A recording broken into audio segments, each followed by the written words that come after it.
ಚಾರ್ಮುಡಿ ಘಾಟ್ ಒಂದು ಹಾರರ್ ಕಥೆಯ ಸುತ್ತ. ಮಲೆಯ ಮಂಜು ಮೊಳೆಯುತ್ತಿದ್ದ ಚಾರ್ಮುಡಿ ಘಾಟ್ ಸಂಜೆ ಹೊತ್ತಿಗೆ ಇನ್ನೂ ಗಾಢವಾಗುತ್ತಿತ್ತು. ಮಡಿಕೇರಿ ಕಾರ್ಕಳ ನಡುವಿನ ಆ ದಟ್ಟ ಕಾಡುಗಳಲ್ಲಿ ವಾಹನ ಚಾಲಕರು ಹೇಳಿಕೊಳ್ಳದಷ್ಟು ಚಿತ್ರ ಘಟನೆಗಳು ನಡೆಯುತ್ತವೆ ಎಂದು ಹೇಳುವ ಹಳೆಯ ಮಾತಿಲ್ಲ. ಆದರೆ ಅದನ್ನು ನಿಜವಾಗಿ ಅನುಭವಿಸಿದವರು ಕೆಲವರೇ.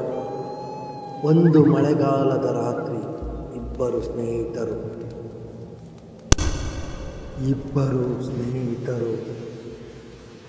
ರಾಜು ಮತ್ತು ಸೋಹನ್ ಮಡಿಕೇರಿಯಿಂದ ಕಾರ್ಕಳಕ್ಕೆ ಬೈಕ್ನಲ್ಲಿ ಹೊರಟಿದ್ದರು. ರಸ್ತೆಯು ಮಂಜಿನಿಂದ ಆವರಿಸಿಕೊಂಡಿತ್ತು. ಮಧ್ಯರಾತ್ರಿಯ ಪಯಣ, ಹೊರಗಿನ ಶಾಂತಿ, ಕಾಡಿನೊಳಗಿನ ಯಾವುದೋ ರಹಸ್ಯದ ಕಿರುಚಿನಂತೆ ಭಾಸವಾಗುತ್ತಿತ್ತು. ಇಷ್ಟು ರಾತ್ರಿ ಹೊತ್ತು ಹೋಗು ಸರಿಯಲ್ಲ ಎಂದು ಸೋಹನ್ ಆತಂಕದಿಂದ, ಬೇಡಪ್ಪ, ಹೆದರಬೇಡ, ಅರ್ಧ ಗಂಟೆಯಲ್ಲಿ ಘಾಟ್ ದಾಟಿಸ್ತೀನಿ ಎಂದು ಸೋಹನ್ ನಗು ತೋರಿಸಿದ್ದ. ಆದರೆ ಆ ನಗು ಹೆಚ್ಚು ಹೊತ್ತಿಲ್ಲ.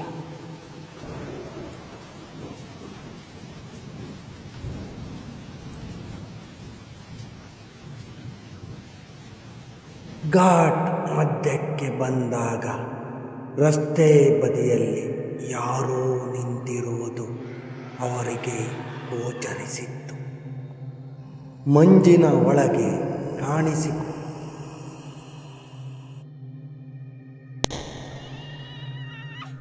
ಬಿಳಿ ಉಡುಪಿನ ಮಹಿಳೆ, ಕೂದಲು ತೋಳು ಮುಳುಗುವಷ್ಟು ಮುಖ ಕಾಣದೆ, ಕೈಯಲ್ಲಿ ದೀಪದಂತೆ ಒಂದೇ ಒಂದು ಮಂಕು ಬೆಳಕು. ಬೈಕ್ ನಿಧಾನವಾಗಿ ಹತ್ತಿರಕ್ಕೆ ಬಂದಾಗ ಆಕೆ ತಾನೇ ತಲೆ ಎತ್ತಿ ನೋಡಿದಳು. ಆ ಕ್ಷಣದಲ್ಲಿ ಇಬ್ಬರಿಗೂ ರಕ್ತ ಹಿಮವಾಗುವಂತೆ ಭಯ ಹತ್ತಿಕೊಂಡಿತ್ತು. ಆಕೆಯ ಕಣ್ಣುಗಳೇ ಇರಲಿಲ್ಲ.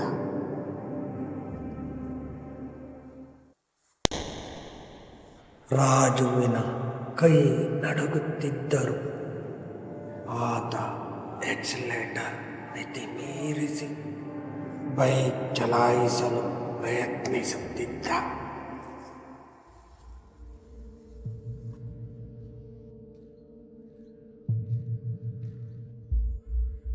ಆದರೆ ಬೈಕ್ ಸ್ವತಃ ನಿಧಾನವಾಯಿತು.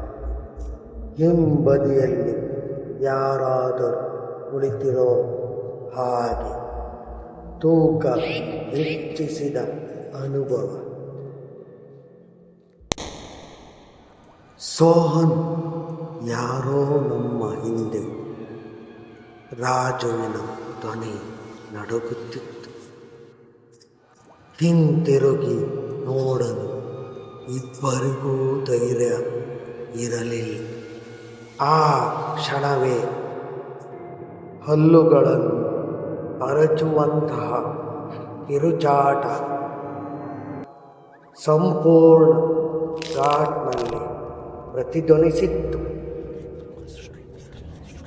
ಮರಗಳು ಕಂಪಿಸಿದಂತೆ ಹಠಾತ್ ಮುಂದೆ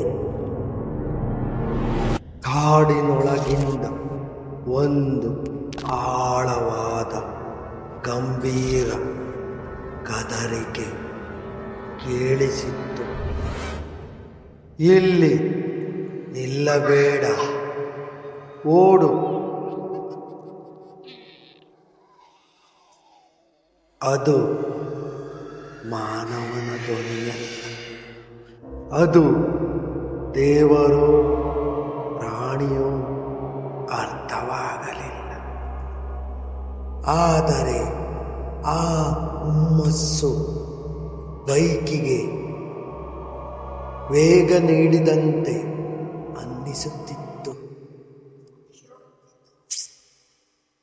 ಮಂಜು ಸಿಡಿದು ದಾರಿ ಸ್ಪಷ್ಟವಾಗಿ ಕಾಣಲು ಶುರುವಾಯಿತು.